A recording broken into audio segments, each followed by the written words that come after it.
Muy buenos días, Nakamas, y bienvenidos a una nueva review de One Piece. Hoy el capítulo 1116 del manga, capítulo titulado Conflicto Interno, el cual comienza como la continuación exacta del final del pasado capítulo, es decir, como no, con la reacción de diferentes personajes a las últimas revelaciones hechas por Vegapunk, es decir, a la existencia de las armas ancestrales y a la información de que la guerra que dio inicio en el siglo vacío todavía no ha terminado, causando en el mundo un gran caos, incredulidad, preocupación e incluso que algunos habitantes del mundo exijan al científico que sea más concreto, especialmente con la guerra, que diga a qué se refiere con que todavía no ha terminado una guerra que dio inicio hace 900 años.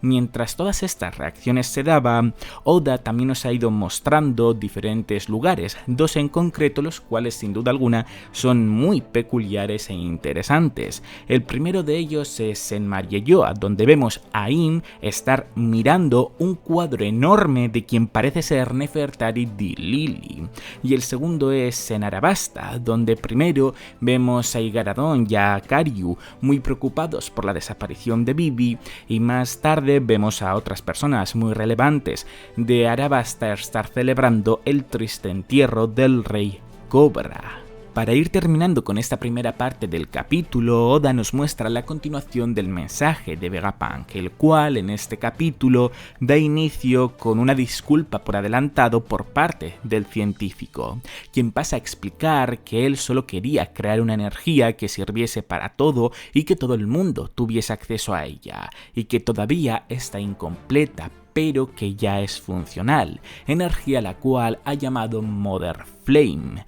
Pero que ocurrió un problema en relación a ella, y es que robaron una pequeña parte de la llama, culpándose a sí mismo por haber ocurrido esa desgracia. Desgracia de la que hablaremos más tarde, ya que el propio Vegapunk profundizará más en ella, pero de momento quiero detenerme en esta primera parte del capítulo para hablar acerca de la viñeta más interesante que hemos tenido en él. La de Im mirando el que parece ser un cuadro enorme de Nefertari di Lili. Recordemos que Nefertari di Lili fue la reina de Arabasta durante el siglo vacío y por lo tanto una de las 20 reinas, 20 reyes que se aliaron para hacer frente al reino antiguo y más tarde formar el gobierno mundial. Pero además, según el propio Im y bueno, la carta que poseía Nefertari Cobra que se fue heredando desde el siglo vacío y escrita por Nefertari di Lili,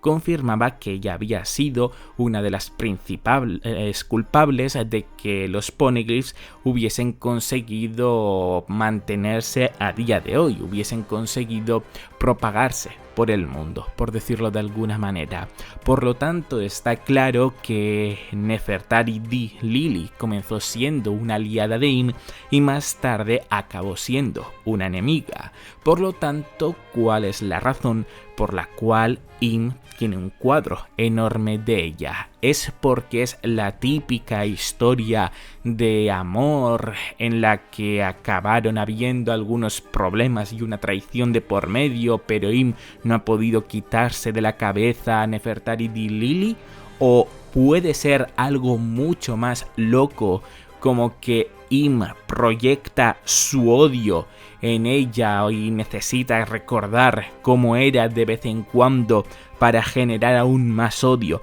en sí mismo? Al fin y al cabo hay que recordar que tenía fotos de Vivi, Kurohige, Luffy a las cuales ha apuñalado. Por lo tanto, cabe la posibilidad de que sea un fetiche suyo la de tener imágenes de sus enemigos y no parar de mirarla para generar más odio en sí mismo. Quizás más que una historia de amor, a lo que me refiero es que esté completamente loco Im. Pero bueno, esto supongo que es algo que sí que se nos resolverá antes o después. Continuando con el capítulo es como nos movemos al frente abierto de Stussy, quien le pregunta a Edison qué ha ocurrido para que se hayan dado los temblores que acaban de experimentar en la planta del laboratorio, explicándole a Edison todo lo ocurrido con Nusyuro, como el miembro del Gorosei ha partido por la mitad la planta del laboratorio y la parte inferior ha caído hasta la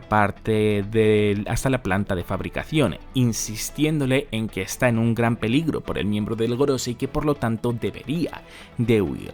pasando a pedirle Stussy a Edison liberar a Kaku, prometiéndole que no le permitirá ir a por los Mugiwaras, aunque sabe que eso no es lo primero que haría. Pasando a decirle Edison a Stussy que la comprende y que siente haberle puesto en una posición en la que tuviese que traicionar a sus amigos, pero también añadiendo que el hecho de que decidiese poner por delante la seguridad de Vegapunk que no traicionara a sus amigos demuestra que tiene conflictos internos, lo cual la hace humana. Terminando por decirle Edison que siga su corazón y haga lo necesario para sobrevivir, respondiéndole Stussy que eso es lo que hará. Sinceramente, para el poco tiempo que ha invertido Oda en el desarrollo del personaje de Stussy, he acabado bastante satisfecho con cómo ha terminado, ya que le ha resuelto la crisis de identidad de ser un clon y además, a su vez, parece que resuelve la situación de los miembros anteriores del CP9 y ahora CP0, Kaku y Lucci, ya que recordemos que en su día fueron expulsados del gobierno mundial, esto lo sabemos en parte por la mini historia que se dio en el manga, pero que acabaron readmitiéndolos, es decir, a su vez los miembros del Cyberpol que habían sido expulsados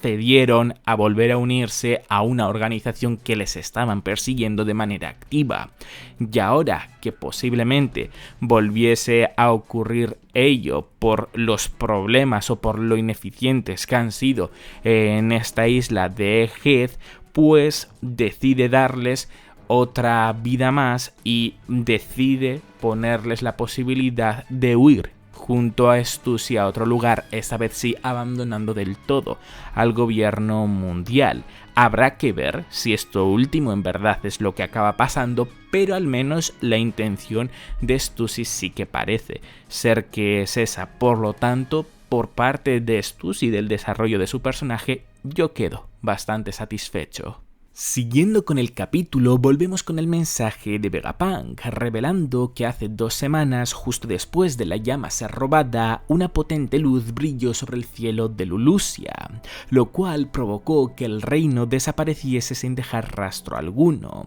para más tarde poder observar las primeras señales de los terremotos que se dieron a lo largo del mundo. Añadiendo que como científico y orgulloso creador de una energía así, confirma que algo tan potente solo pudo ser causado gracias al Mother Flame, lo que significa que la llama que creó fue usada para activar una arma ancestral, terminando por decir que no sabe quién fue quien activó dicha arma ancestral, pero lo que tiene claro es que directa o indirectamente él mismo, Vegapunk, es uno de los culpables de las pérdidas de muchísimas vidas humanas, de lo cual se arrepiente enormemente y pide disculpas de la manera más honesta posible, añadiendo que sin querer ha demostrado que el desastre humano que ya causó que el mundo se hundiese una vez puede volver a ocurrir.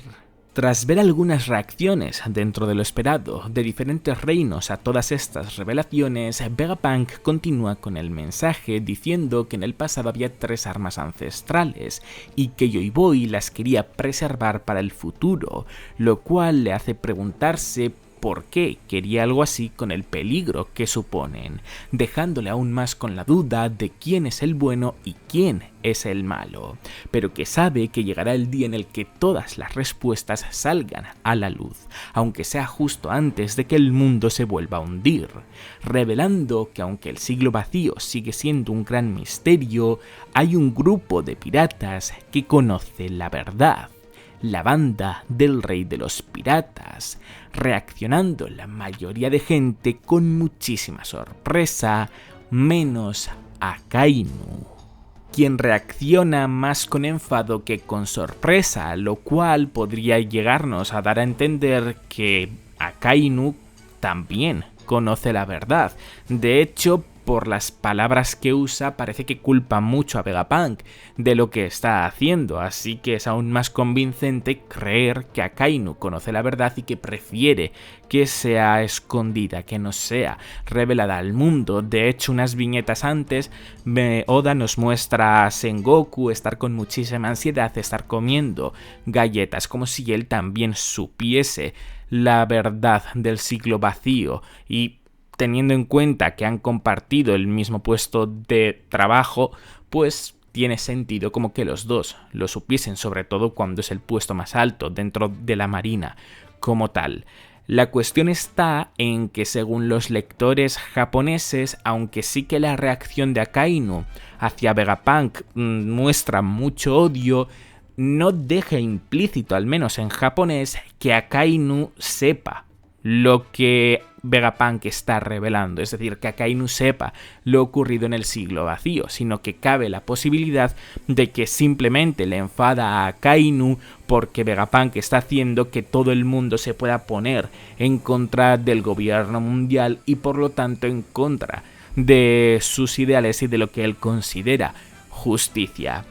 No sé. Es muy extraño todo esto, así que yo simplemente no me mojaría mucho en creer algo y lo dejaría más abierto y ya que en el futuro nos quede más claro. Por cierto, también es muy interesante que Vegapunk confirme que tan solo había 3 armas ancestrales, negando así, por lo tanto, en un principio, todas las teorías que están saliendo que hablan de la posibilidad de más armas ancestrales, aunque no la niega del todo, porque al fin y al cabo sabemos que Vegapunk no ha conocido toda la historia del siglo vacío, no ha podido leer todos los poneglyphs e incluso puede que haya alguna escondida que ni siquiera se mencione en los poneglyphs, pero al menos ahora mismo parece algo más improbable que probable. Y otra cosa interesante es también lo que puntualiza el propio Vegapunk, la duda que se le queda, el por qué Joy Boy quería preservar las armas ancestrales. ¿Acaso puede que la única función que tengan no sea destruir el mundo, sino que puedan tener alguna función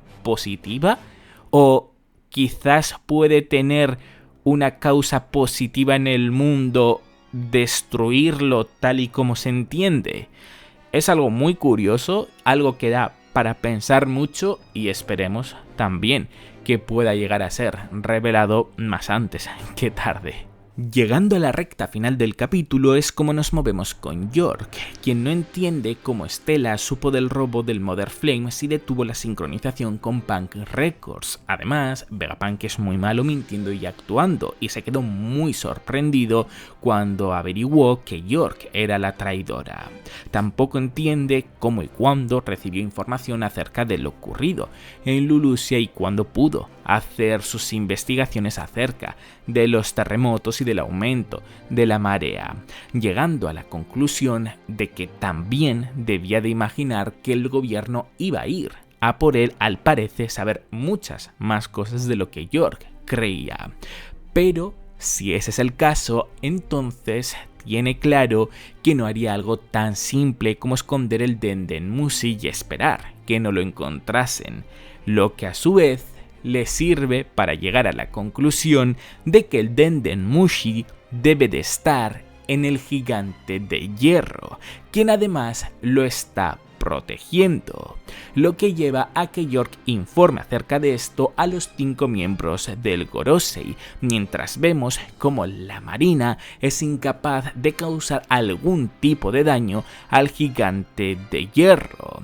Y con Vegapunk preguntándose durante la retransmisión por qué, si supieron todo, los piratas de Roger no actuaron y desaparecieron sin decir nada, y con un Rayleigh borracho diciendo que Vegapunk está hablando por los codos, que los viejos deberían de callar y los jóvenes descubrir la diversión por ellos mismos, ¿verdad, Roger?